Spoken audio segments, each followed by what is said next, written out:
Hello बच्चों, let's read this question. The question says, read the information below and answer the question that follow.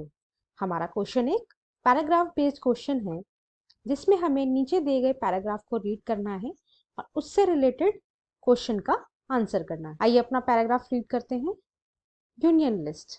Union list includes subject of national importance such as defense of the country, foreign affairs, banking, communication and currency. Union list के अंदर national importance के subjects include होते हैं जैसे defence, foreign affairs, banking, communication and they are included in this list because we need uniform policy on these matters throughout the country.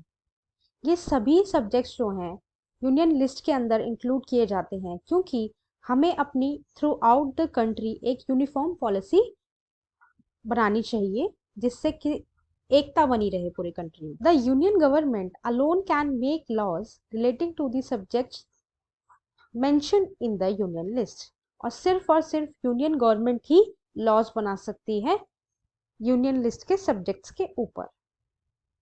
आइए अपना question देखते हैं. Why are subjects of national importance included in the union list.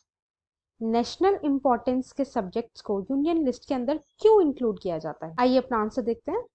Answer is the subjects of national importance included in the union list because we need a uniform policy on these matters throughout the country. National importance के जो सारे subjects हैं उन union list में इसलिए include किया जाता है ताकि पूरी कंट्री की एक यूनिफॉर्म पॉलिसी बने जो है एक ओपिनियन हो, एक प्रोस्पेक्टिव वर्ल्ड के सामने रखा जाए.